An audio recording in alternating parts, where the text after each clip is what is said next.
Usted sabe que hay oraciones que son peligrosas, hay canciones que son peligrosas. ¿Sabe qué es así, no es cierto? ¿Sabe que hay palabras que son peligrosas? Sobre todo cuando estamos emocionados, ¿no es cierto?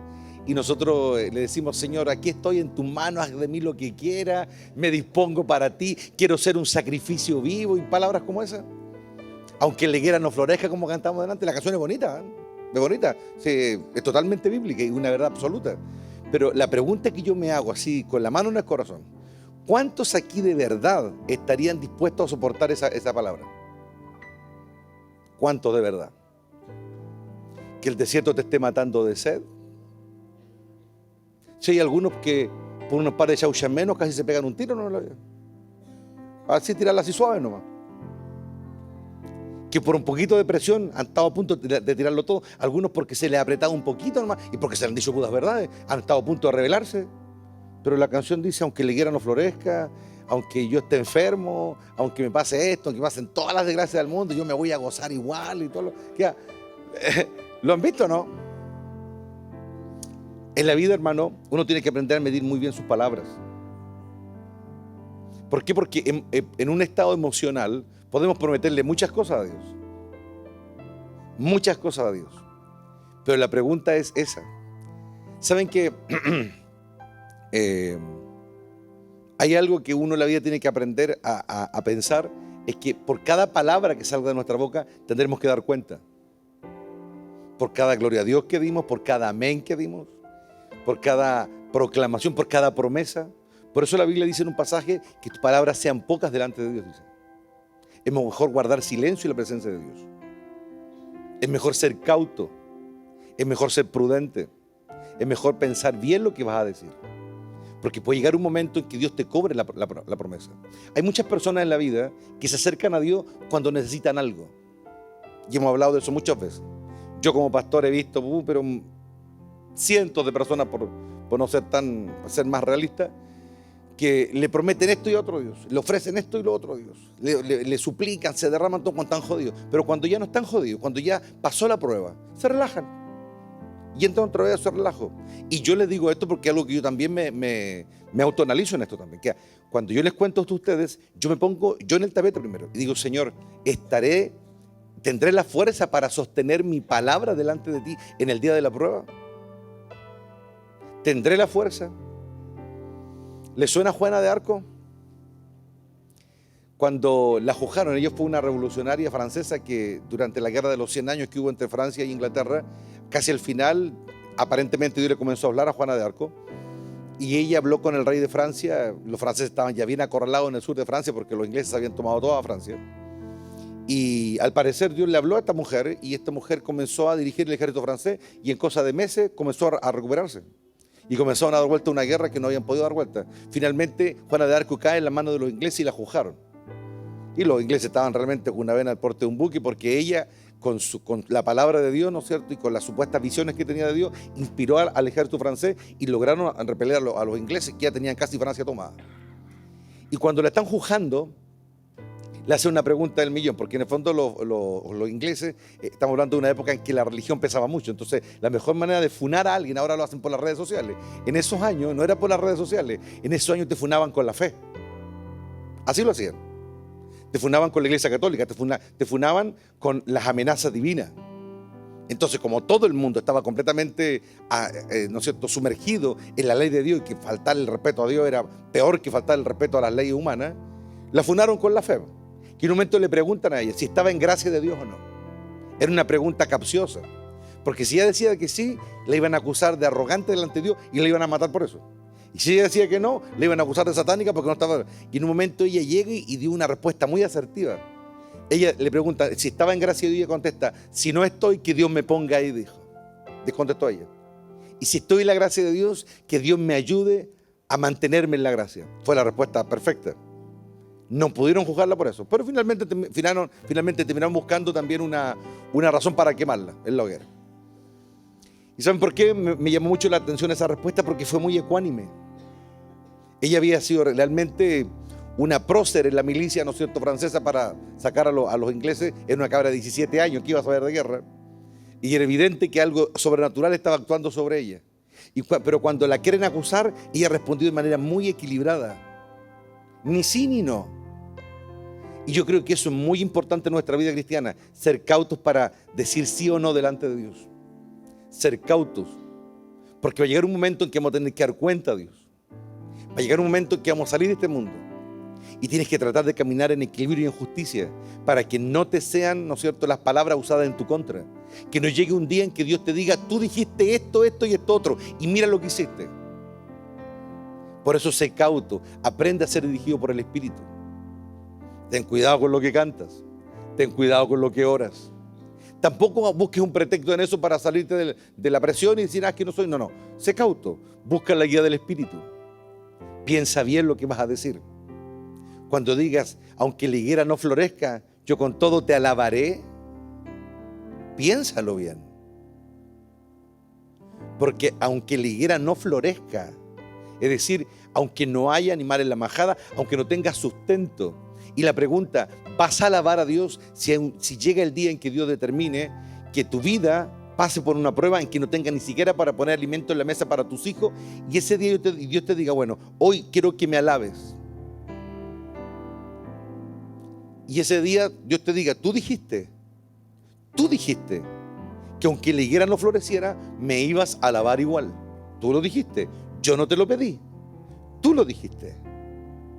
Entonces cuando uno, hermano, entiende esa dinámica, uno aprende a ser cauto. Y uno que aprende a buscar, porque tampoco se trata de buscar excusas para bajarse de la micro, como dice algunos por ahí. Porque hay gente que es experta para buscar excusas para bajarse del micro. Y decir, no, esto es muy pesado para mí, y como que se tiran a menos, para en el fondo desmarcarse. Y Dios también se da cuenta de eso. Lo que Dios espera de cada uno de nosotros, esta aquí ahora, hermano, lo que Dios espera de cada uno de nosotros es que veamos esa realidad. Veamos nuestra incapacidad y veamos nuestra fragilidad, y que nos demos cuenta de que en un momento nos podemos dar vuelta a la chaqueta, hermano. Dios quiere que lo veas antes que te pase. Si lo ves antes que te pase, entonces tú podrás clamar para ese día.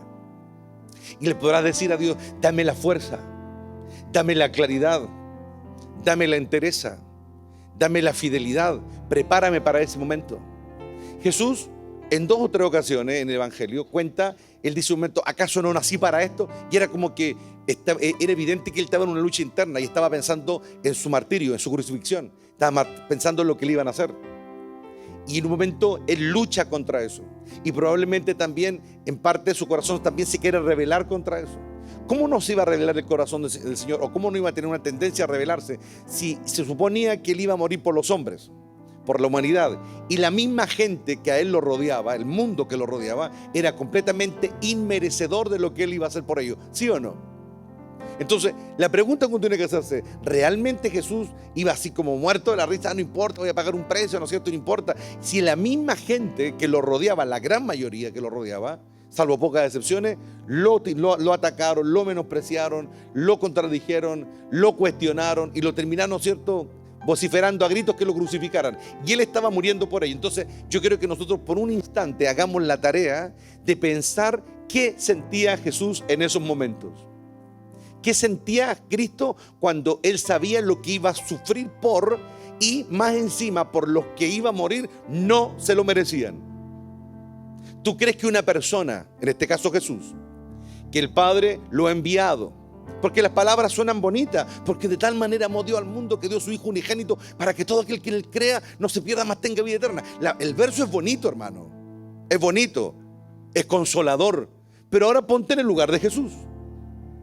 ¿Qué piensas, qué crees tú que él siente cuando ve que gente lo traiciona, que gente le miente, que gente no lo valora, que gente anda hablando mal de la espalda de él, y él tendrá que morir por ellos?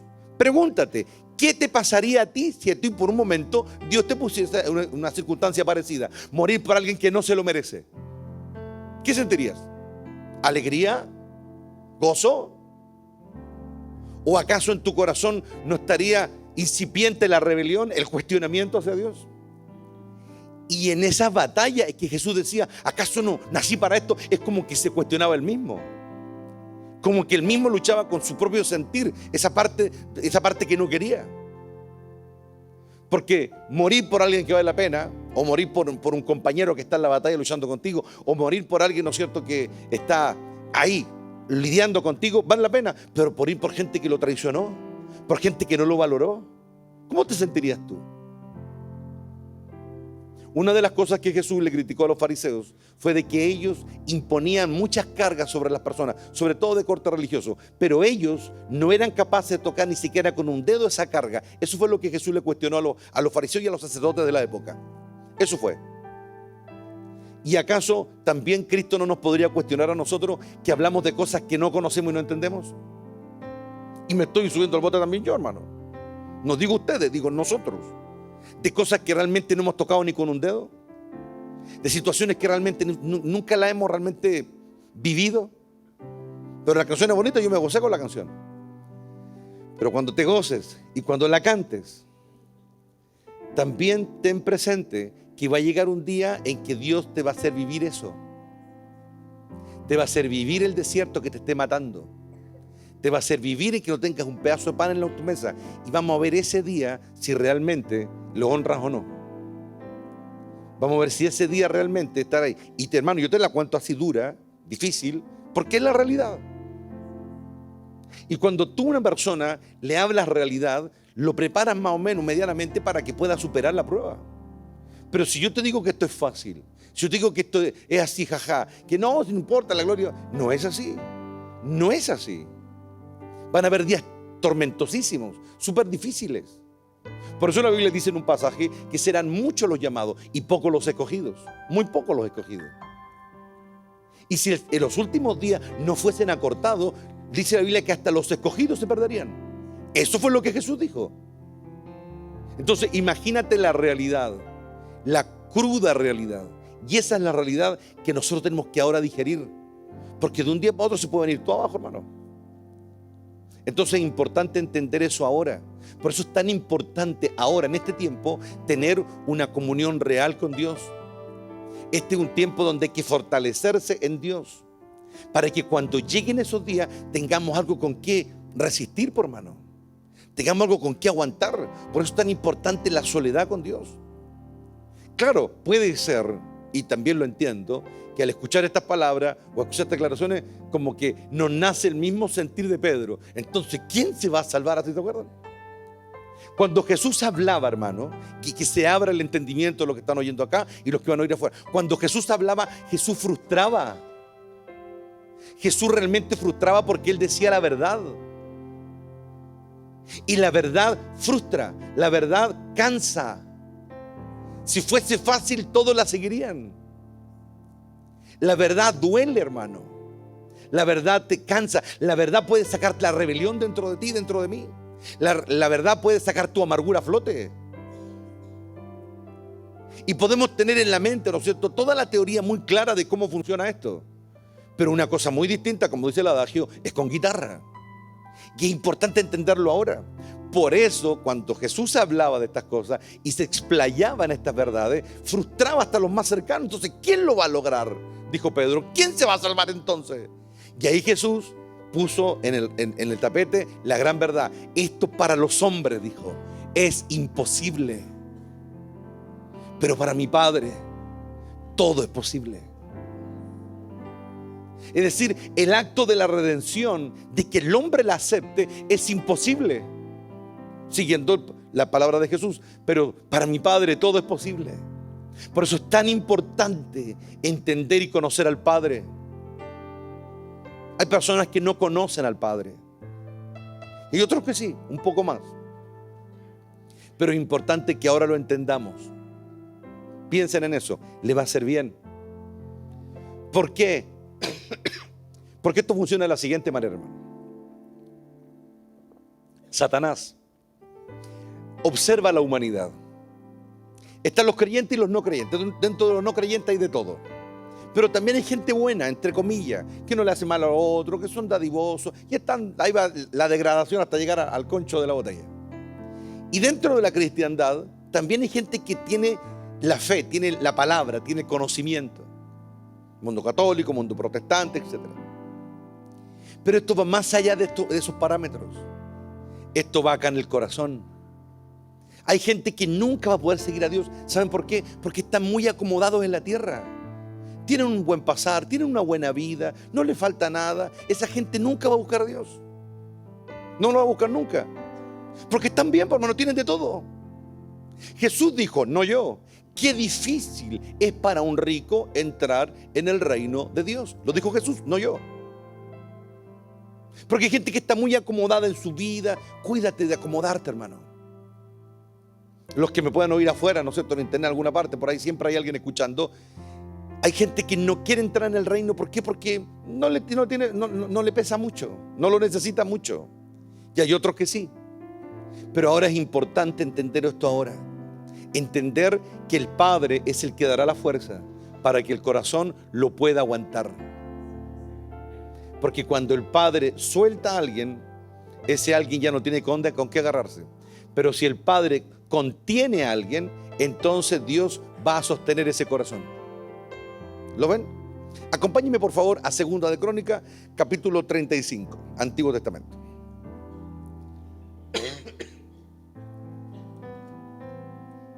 Empezó en el 34 para que tengamos un poco de la intro para entender un poco el tema. 34, verso 29. Entonces, dice, el rey convocó, dice, a todos los ancianos de Judá y de Jerusalén. Luego subió al templo del Señor junto con todos los habitantes de Judá y de Jerusalén, acompañado por los sacerdotes y los levitas, toda la gente desde el menos importante hasta el más importante. Allí el rey les leyó el libro del pacto que se había encontrado en el templo del Señor. Estamos hablando de Josías. El rey tomó su lugar de autoridad junto a la columna y renovó el pacto en presencia del Señor. Se comprometió a obedecer, dice, al Señor, cumpliendo sus mandatos, leyes y decretos con todo corazón y con toda el alma. Prometió obedecer todas las condiciones del pacto que estaban escritas en el rollo. Además, exigió a todos los que estaban en Jerusalén y en Benjamín que hicieran una promesa similar. El pueblo de Jerusalén lo hizo y renovó su pacto con Dios, el Dios de sus antepasados. Josías quitó todos los ídolos detestables de toda la tierra de Israel y exigió que todos adoraran al Señor su Dios. Durante el resto de la vida de Josías no se apartaron del Señor, Dios de sus antepasados. Luego, en el capítulo 35, hace una descripción de cómo comenzó a celebrar la Pascua y cómo trajo un despertar espiritual a Israel para que se volvieran a Dios, ¿no es cierto?, del paganismo en que se habían sumergido. Y en el verso 20 cuenta algo bastante interesante y cómo termina, ¿no es cierto?, Josías. Verso 20, de capítulo 35 de Segunda de Crónicas. Después de que Josías terminó de restaurar el templo, Necao, dice, rey de Egipto, dirigió su ejército desde Egipto para hacer la guerra en Carquemis, junto al río Éufrates. Entonces Josías y su ejército salieron a enfrentarlo. Es decir, iban a pasar por Palestina, la actual Palestina, iban a ir hacia lo que hoy día es Irán, Irak. Hacia allá iba a pelear, ¿no es cierto?, el faraón. Pero el rey Necao envió mensajeros a Josías con el siguiente mensaje. ¿Qué quieres de mí, rey de Judá?, le dijo. No tengo nada contra ti, voy de camino a pelear contra otra nación. Y Dios me ha dicho que me apresure. No interfieras con Dios, quien está conmigo, o Él te destruirá, le dijo. Lo repito. El rey Necao le dice al rey de Israel, en este caso de Judá, a Josías le dice, ¿qué quieres de mí, rey de Judá? No tengo nada contra ti, voy de camino a pelear contra otra nación y mi Dios me ha dicho que me apresure. No interfieras con Dios, quien está conmigo, o Él te destruirá, le dijo. Y el verso 22 dice, sin embargo, dice, Josías se negó a escuchar a Necao, a quien Dios realmente le había hablado, dice. Y no quiso regresar. En cambio se disfrazó y dirigió al ejército en la batalla en la llanura de Megiddo. Entonces los arqueros enemigos hirieron al rey Josías con sus flechas y el rey gritó a sus hombres, sáquenme de la batalla porque estoy gravemente herido. Así que sacaron a Josías de su carro de guerra y lo pusieron en otro. Luego lo regresaron a Jerusalén, donde murió. Lo enterraron allí en el cementerio de los reyes, y todo Judá y Jerusalén hicieron duelo por él. El profeta Jeremías compuso cantos fúnebres en honor de Josías, y hasta el día de hoy los coros siguen entonando estos tristes cantos acerca de su muerte. Estos cantos de duelo se han convertido en una tradición y están registrados en el libro de los lamentos, lo que nosotros conocemos como lamentaciones en la Biblia. Los demás acontecimientos del rey Josías y sus actos de devoción realizados según lo que estaba escrito en la ley del Señor desde el principio hasta el fin están registrados en los libros de los reyes de Israel y de Judá. Y se muere Josías. Josías subió al trono bastante joven, casi niño. Y Dios lo usó para traer un avivamiento, un despertar espiritual a la nación. Se volvieron a Dios. Comenzó a quebrantar la idolatría, el paganismo. Y obviamente cuando ya el paganismo se ha metido en una nación, hermano, es muy difícil sacarlo. Es decir, fue un trabajo tedioso. ¿Y saben qué? Me di cuenta de algo acá, algo que para nosotros es una gran lección. Una gran lección. Dios usó a Josías. Dios lo tomó para despertar a la nación y Dios estuvo con él. Pero ¿usted se ha dado cuenta lo que produce el respaldo de Dios en nuestra vida? Eso es muy importante hoy día considerarlo. Lo que produce el respaldo de Dios en nuestra vida. El respaldo nos puede enceguecer. El respaldo a veces nos puede hacer mal. La bendición nos puede hacer mal. La prosperidad nos puede hacer mal. Tanto natural como espiritual, porque hay una prosperidad espiritual. Y si no la sabemos tomar, si no somos tratados en nuestro interior, también nos puede hacer mal. Dios tenía un plan con Josías. Yo creo que Dios nunca fue su plan que muriera por flechas de egipcios. Pero miren lo interesante de esto. Necao, los reyes de la época siempre salían a hacer guerra contra alguien, era parte de la economía mundial. Así se mantenían los pueblos antiguos. Ir a atacar a otro, saquearlo, traer esclavos, obligarlo a pagar impuestos, y así se manejaba la economía en gran parte del mundo antiguo.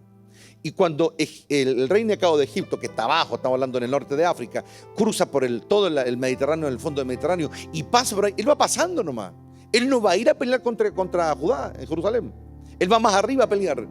Y sale Josías, así como que, es como que yo lo puedo casi ver, sale como aniñado, así porque está bendecido. De hecho, en el libro de los Reyes y las Crónicas, habla de cómo reconstruyó ciudades, cómo se hizo rico, cómo se hizo famoso. Y aquí aparece bastante como comprimido. Pero Dios lo bendijo mucho y lo respaldó mucho. Le dio cosas, lo enalteció, lo honró. La presencia de Dios se intensificó en Jerusalén. Es decir, estaba todo bien. Y cuando sabe, ¿no es cierto?, que Necao va a pasar, ¿no es cierto?, hacia el norte, ¿no es cierto?, que es el río Éufrates, ¿no es cierto?, lo que hoy día es Irán, Irak, a hacer guerra contra esos reinos, él sale así como súper agrandado y dice, no, yo estoy bendecido, Dios está conmigo, y sale y no le interesa nada. Y Necao le dice, Dios me habló, le dice. No cualquiera era el Dios de Israel. Hay una cuestión súper extraña. Dios le está hablando a otros reinos. Y le habló al rey de Egipto. ¿Cómo entiende uno esas cosas de Dios? Pero Dios le habló al rey de Egipto y le dijo, yo quiero que vayas a hacer guerra, porque Dios tenía un plan. Dios controla la historia de las naciones. Dios es el que desata las guerras y también las aplaca. Dios mueve reyes y no necesariamente de su pueblo. Y Dios le había hablado a Necao y Josías no quiso ir. Porque supuestamente, me imagino yo, se crea en un podio donde él, como se contaba con el respaldo de Dios, se lo pelear. Y Necao le dijo, no pelees conmigo, le dice, porque Dios me mandó a hacer esta guerra. Pero Josías no pudo darse cuenta de eso. Y eso es lo que traigo hoy día como el punto central de nuestra meditación. ¿Nos damos cuenta de lo que Dios está haciendo a nuestro alrededor o nos basamos en nuestra opinión solamente? Nos damos cuenta cuando Dios está moviendo otras cosas que no están dentro de mi círculo. Puedo reconocer la voz de Dios. Aquí uno se da cuenta que Josías, si Necao le dice, Dios me habló, lo mínimo que él tendría que haber hecho, ir a meterse a su intimidad con Dios y preguntarle a Dios, porque Señor, ¿realmente le hablaste o está corriendo con colores propios? Él tenía que, pero la fama, el respaldo y la gloria, el bienestar, el tener un buen pasar, el no tener mayores preocupaciones, en el fondo, dejarme gobernar por mi carne, no por mi espíritu, me lleva, ¿no es cierto?, a ser, ¿no es cierto?, una persona autorreferente, no una persona dependiente. ¿Saben cuál fue el gran error de Josías? Perdió su dependencia de Dios. La riqueza, la prosperidad, la holgadez económica, la bendición, lo hizo como que se relajó y perdió la claridad. Y eso le sirvió. Pero él sabía que algo no andaba bien, porque cuando uno lee las otras versiones, ¿no es cierto?, la otra historia donde está contada, él dice, me voy a vestir, se vistió como un soldado común, no se bajó de su carro y dice la Biblia que una flecha perdida. La tiraron así nomás y la flecha fue a pegar y le entró entre la armadura, justo en el encaje de la armadura, y le entró justo en la armadura. Mira cómo no se puede pelear contra la palabra de Dios. No se puede uno escapar de la palabra de Dios. Uno no puede huir de su voluntad. Uno no puede hacer tonto a Dios. Uno no puede engañar a Dios. Uno no puede esconderse de las consecuencias. Su palabra era la palabra de Dios la que había movido al rey Necao. Y esa flecha perdida voló en el aire y lo encontró a él ni siquiera en su carro de rey, sino que él se había vestido como un soldado más. ¿Se dan cuenta de la importancia de buscar la guía del Espíritu? La importancia. Yo entiendo, hermanos queridos, que estamos viviendo tiempos bastante complejos espiritualmente, muy difíciles. Yo lo entiendo. Y es por eso que ahora cuando más tenemos que doblegar nuestro corazón y tener un corazón fuerte y una voluntad certera en buscar su presencia. Porque ahora todo nuestro alrededor nos va a bombardear para que no busquemos a Dios. Todo nuestro alrededor. El enemigo va a usar todo para que perdamos la dirección del Espíritu. En algunos va a ser la rebelión, en otros va a usar el cansancio, en otros va a ocupar la culpa, en otros va a ocupar las distracciones, en otros la ansiedad, en otros los afanes, en otros pasarlo bien, en otros... ¿Y saben qué? El mundo está a punto de acabarse, hermano. El mundo está a punto de acabarse. Hay guerra y rumores de guerra por todos lados. Y hay gente que todavía está pensando en salir a viajar, a pasarlo bien.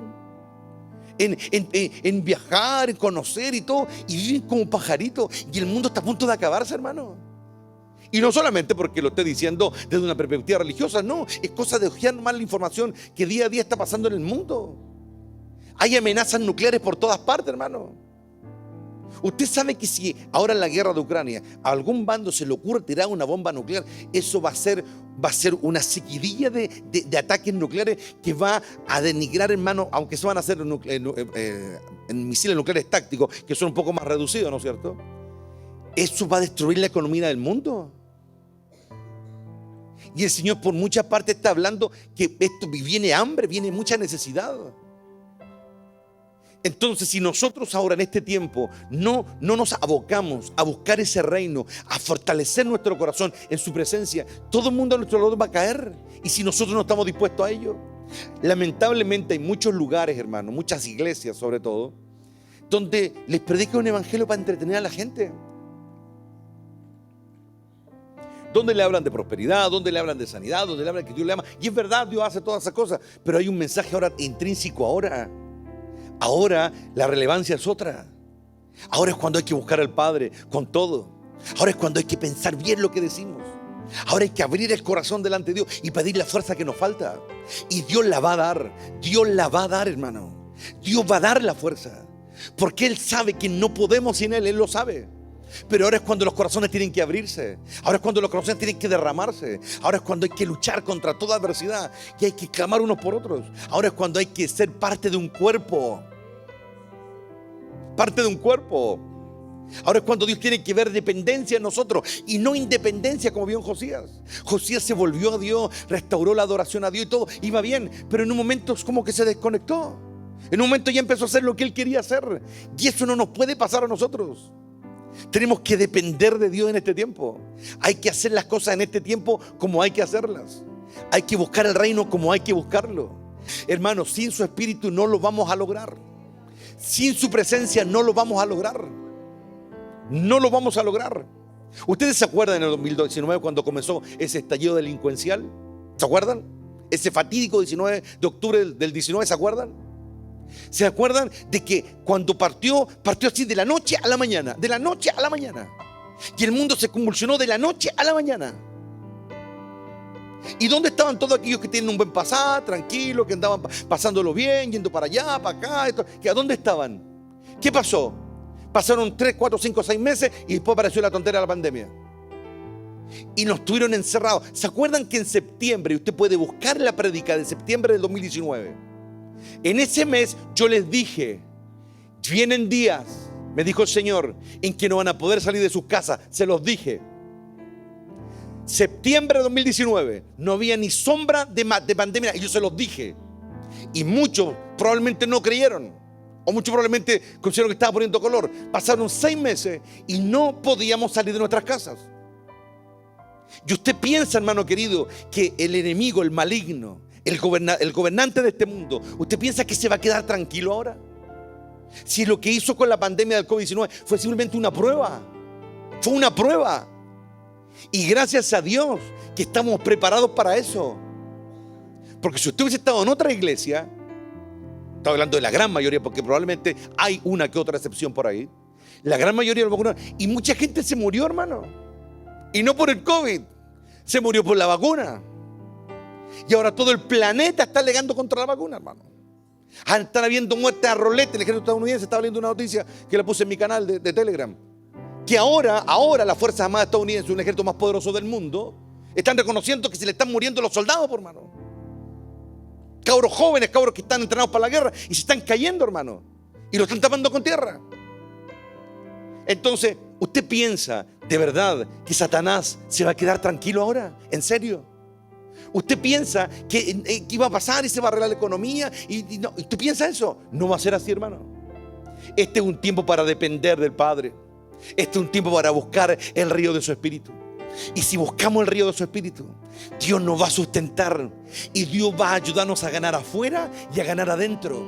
Porque nosotros, todos los seres humanos, peleamos con una oscuridad exógena, es decir, de afuera, y una endógena, interior. Y esa maldad interior también es tan nociva como la exterior. Pero el único que nos va a poder ayudar es el Espíritu de Dios. Y el Espíritu de Dios nos va a llevar, como bien nos comentaba, ¿no es cierto, Bernarda? Ayer ella me vino a pedir oración porque andaba muy complicada de su voz. Y nos pusimos a orar.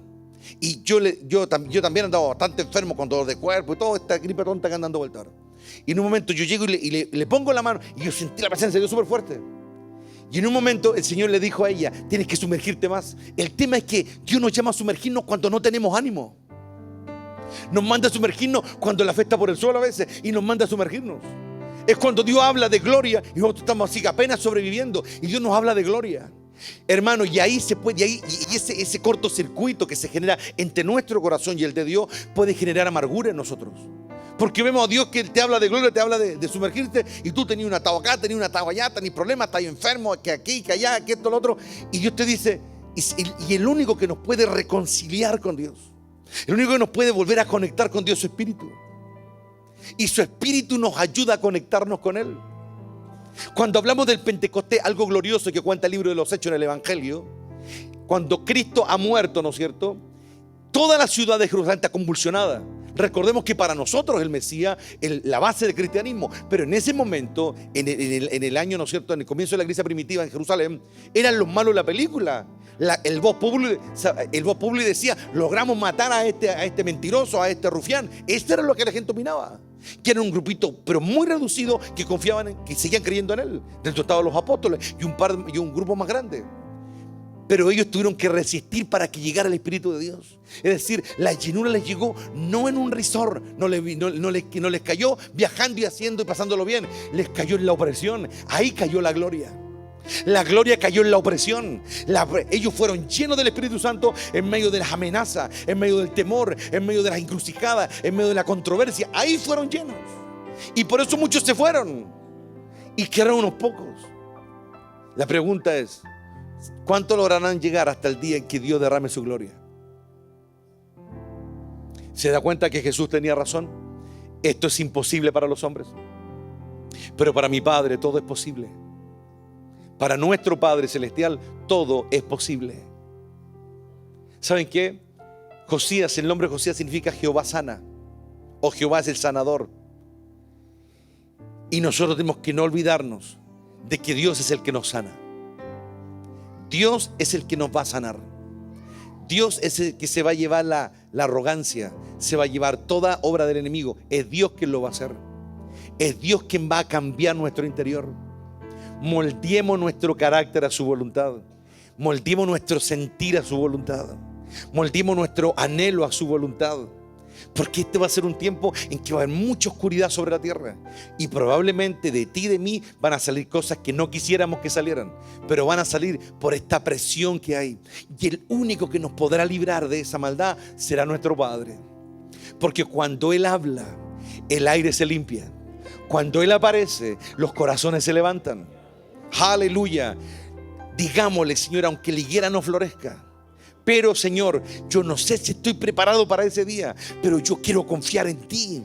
que cuando aún mi carne se esté quebrando, aún mi alma se esté quebrando y mi corazón queda a claudicar, ese día vuélveme a recordar tus promesas, vuélveme a recordar tu presencia, vuélveme a hablar otra vez. No me abandones, sálvame, porque tú eres el Dios que me salva. Señor, aunque no haya animal en la majada, pero cuando llegue ese día y yo tenga que lidiar con mi miedo, con mi rebelión, con mi amargura o con lo que sea, Padre, ese día ayúdame para no quebrarme. Dame tu fuerza, dame tu claridad, dame tu amor acá adentro, que tu presencia se manifieste, porque solo no lo podré lograr. Yo quiero hacerlo, pero solo no podré. Padre, adiestra mis manos para esa batalla, la de guardar mi alma, la de guardar mi corazón. Prepárame para ese día.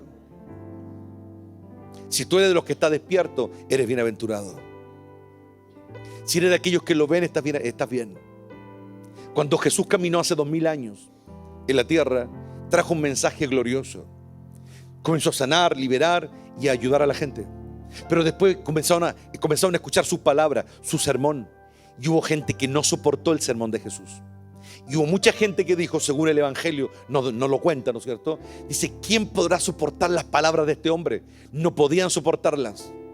No podían soportarlas. Porque las palabras de Jesús les planteaban una vida que a ellos no les agradaba. Porque el Evangelio hay que perder la vida. Estas fueron las palabras de Jesús. El que pierda su vida por causa de mí, dijo Jesús, la hallará. ¿Y qué pasa cuando las personas están perdiendo su vida? Ya no les gusta, por hermano. Cuando se les está quitando su comodidad y su confort, ya no les gusta. Por eso en muchos lugares que la gente va y se sienta probablemente a escuchar un mensaje, una iglesia católica, una iglesia protestante, va y se sienta a escuchar un mensaje y se van porque no les exigen nada. Pero el verdadero evangelio no es así. El verdadero evangelio da miedo. Da miedo. El verdadero. La copia feliz del Edén, no, esa no. El verdadero da miedo. El verdadero te hace dudar por lo que vas a perder. El verdadero da miedo, el verdadero te intimida. Pero es Dios a través de su amor que echa fuera el miedo. Su amor echa fuera el temor. Que Dios nos libre de estar peleando en la nuestra. Estar peleando en lo que yo quiero hacer, cuando Dios dice que ya no quiere hacer eso. Yo no sé por qué Josías pensó lo que pensó e hizo lo que hizo, pero lo que sí sé, que en el momento y en el lugar se equivocó. Porque no era la voluntad de Dios que muriera así. No era su voluntad. Dios no quería que muriera desangrado por una flecha egipcia. Esa no era su voluntad. Que nuestros días terminen en su voluntad, hermano querido. En su voluntad, no en la nuestra. Se trata de eso ahora en este tiempo. Se trata de eso. Josías no le quiso preguntar a Dios si realmente este otro rey egipcio venía o no en su voluntad. No quiso. Prefirió hacerse su propia idea. Que Dios nos libre de eso, hermano. Nos fortalezca en esto y nos dé la claridad para lograr este propósito. Va a venir el cansancio, van a venir muchas cosas, pero recuerden, cuando aumente la maldad, también Dios va a aumentar su presencia. La va a aumentar también. Y esa presencia nos va a sostener a todos. Esa presencia nos va a dar claridad a todos. Porque tú y yo somos muy fácilmente corruptibles. Pero para Dios todo es posible. Dios todo lo puede. Entonces miremos la realidad tal como es, cruda como es. Y cuando nos dé miedo la realidad, entonces convoquemos al Señor y digámosle: Padre, con tu fuerza yo desbarataré ejércitos. Yo quiero sentir tu presencia. Quiero anhelarte. Que Ribaca y Samaya, que las oraciones tienen que ser eso ahora. Más que contarle cosas a Dios, tienen que ser momentos de sentir a Dios. Experimentar su río, experimentar su poder, experimentar su presencia. Eso es lo que tiene que fluir en nosotros. Esto no es doctrina, esto no es letra, esto no es ritual, esto no es religión, esto es poder de Dios. Esto es poder que viene de arriba. Y este poder va a salvar el corazón de todo aquel en este mundo que quiera soportar esta prueba. Porque los tiempos que se vienen no son mejores. Hasta que se manifieste el reino del Hijo del Hombre en la tierra, no van a ser mejores. Va a venir la consolación cuando Cristo venga a reinar a la tierra. Pero ahora, hermano, agárrate bien del Señor y su amor. Agárrate bien de la verdad. Ese es mi consejo.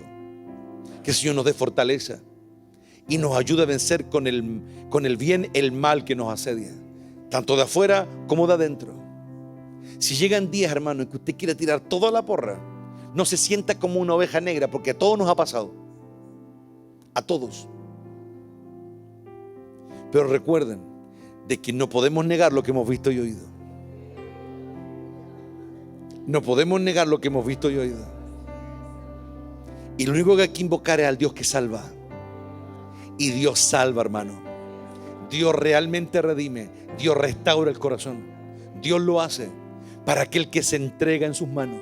Porque no se olviden de esto. Dios no quiere de ti una asistencia a un culto. Eso no es lo que espera. Dios quiere tu vida entera.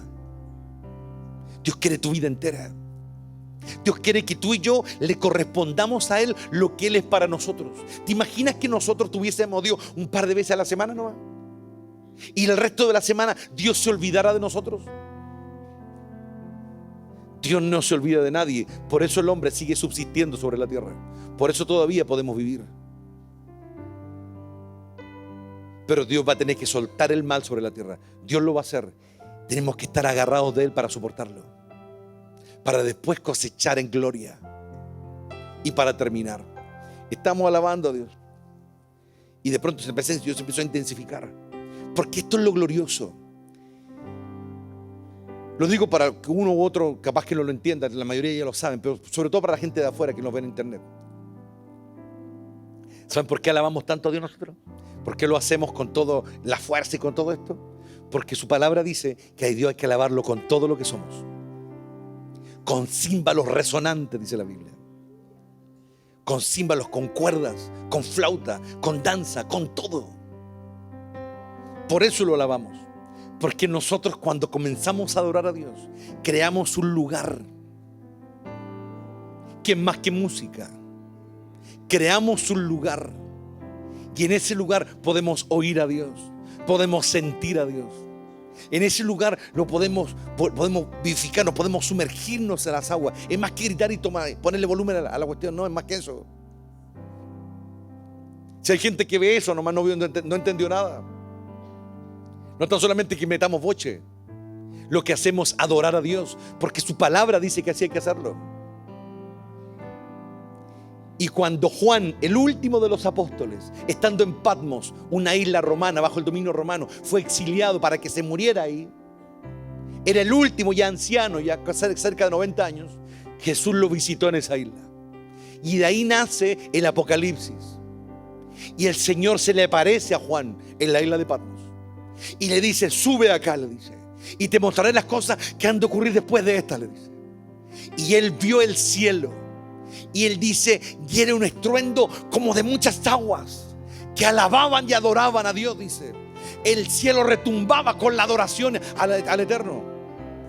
Él trajo palabras, trajo profecía, trajo muchas cosas, pero lo que él trajo de allá fue cómo va a terminar la iglesia finalmente en su presencia. Cómo va a terminar su pueblo en su presencia. Entonces cuando tú y yo le decimos a Dios que venga a su reino, como lo dice el Padre Nuestro en una de sus partes, le estamos diciendo, queremos crear un lugar, así como es allá arriba, donde retumbe tu alabanza, donde retumbe tu adoración. Porque si en el mundo la gente se revienta para adorar al diablo, porque es así de simple, una disco, ¿o tú crees que está llena del Espíritu Santo? Está llena de demonios. Y esa es la verdad. Y se lo dice alguien que los ha visto, hermano. Entonces no quiero entrar en ese tema ahora. Si ellos lo hacen con todo, nosotros con todo vamos a adorar a Dios aquí. Y ahí vamos a encontrar nuestra fuerza y nuestra libertad. Vamos a encontrar nuestra salvación, nuestra ayuda. Aleluya. Y en esa realidad nuestra fuerza no se acaba, se renuevan. Yo todavía no tengo 80 años, pero la Biblia nos habla de un hombre que tuvo 85 años, Caleb, en los tiempos de Moisés. Y cuando él ya había envejecido, a veces hay que experimentar, hay que vivir cosas en el Espíritu para entender lo que Dios quiere hablar. Y en un momento ellos van a tomar la tierra prometida por orden de Dios. Y ella tiene 85 años. ¿Qué hombre de 85 años quiere ir a una guerra, hermano? Yo conozco gente de mucha menos edad y apenas se puede las patas, hermano. Y yo me he preguntado también lo mismo, cuando llegue a los 80 años, ¿cómo iré a estar? También si es que llego. Ojalá que no llegue a los 80, hermano. Pero bueno, a lo que quiero llegar es de que él cuando estaban haciendo los preparativos para la toma de Canaán. Estaban los guerreros, los jóvenes, estaban los generales, todo ahí. Y estaban planeando todo. Ya él y su pseudo hermano, ¿no es cierto?, Josué, ya habían pasado los 80 años, eran ancianos ya. Eran los líderes ya ellos.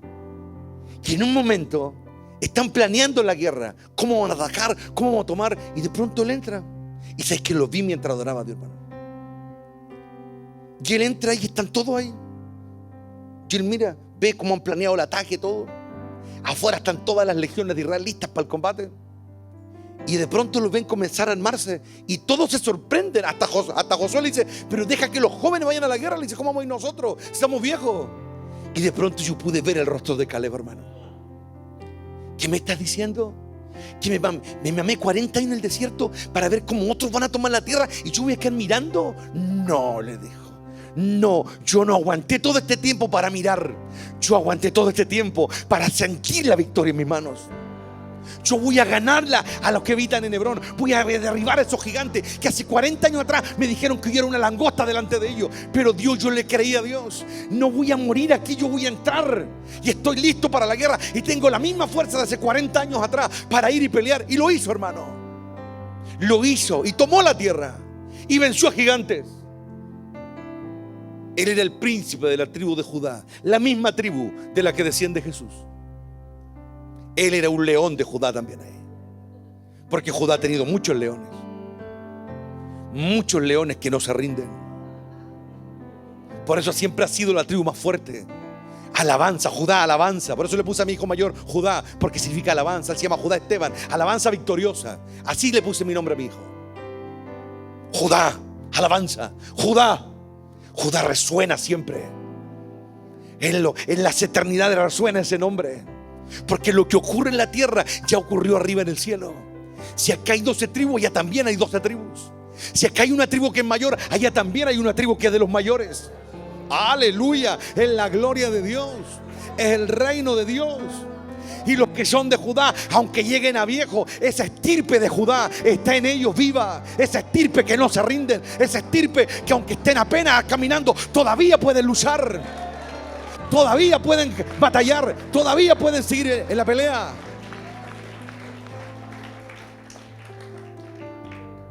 ¿Cuántos viejos tendrán la oportunidad como Caleb de pelear en la última batalla con 85 años? Yo creo que en la tierra hay hombres como Caleb. Yo creo que en muchas partes hay hombres como él. Y los quiero conocer antes de partir de esta tierra. A esos que son como leones que no retroceden. Y aunque estén viejos, no usan la vejez como un argumento, como un pretexto. No hay pretexto para ellos. Porque cuando Dios está sobre alguien, no hay pretexto para ese corazón.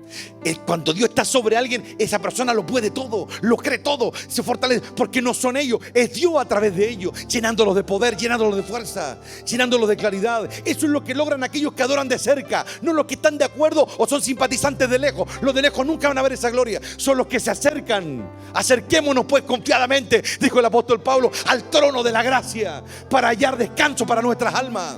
Porque Cristo vino, el león de Judá, el gran león de Judá, vino para abrir un camino para que los hombres ya no miraran de lejos, porque de lejos estaban débiles, de lejos estaban cansados, de lejos estaban perdidos. Pero al acercarse por el camino que abrió su sangre, que abrió su sacrificio. ¿Sabes qué es lo que dice la Biblia en un pasaje? Que Dios le había hecho una promesa a su hijo. Verás, le dijo. Le dicen los profetas, verás el fruto de la aflicción de tu alma y te gozarás. Veamos el fruto de nuestra aflicción para que nos gocemos, hermano. Luchemos para ver el fruto de nuestra aflicción. Clamemos unos por otros. Seamos sensibles a Dios para que mi oración pueda ayudar a alguien cuando lo necesite. Amén. Que el Señor nos ayude y que el Espíritu Santo nos siga guiando a todos para no volver atrás. Pero hay que salir de ese stand-by. Hay que meterse al río. Hay que meterse al reino. Yo no puedo estar toda la vida a la orilla del río. Me meto o no me meto, me meto o no me meto. Hay que meterse. Porque Dios está esperando. Como bien lo dijo Bernarda, es solamente una decisión. Pero a veces esa decisión no se define a causa de nuestra rebelión. No se define a veces a causa de nuestra maldad. No se define a causa de nuestra amargura. No se define a causa de nuestra incredulidad. Por eso no se define. Porque estamos ahí, al medio. Hay que entrar a arder, hermano. Amén. Que el Señor nos ayude en este día. Por favor, pónganse en pie. Soberano Padre que estás en lo alto, en esta hora te damos gracias, Padre mío, por este día. Te damos gracias, Padre mío, porque tu palabra nos impulsa. Te damos gracias, Rey, y en esta hora declaramos nuestra libertad, Padre, en tu nombre. Toda amargura sea echada fuera, Padre. Toda rebelión sea echada fuera, Rey de gloria. Todo lo que nos puede envenenar se ha echado fuera, Rey. Y pedimos la renovación que viene de tu presencia, la claridad que viene de tu presencia, el sentir renovado que viene de tu presencia. Rompe las cadenas, las ataduras, Padre, y que todo aquello que ha hecho guerra contra nosotros hoy sea derribado a causa de tu gran poder. Quédate con tu pueblo, Padre, y líbranos del mal. Te lo pedimos en los méritos del Cordero. Amén y amén. Gloria a Dios.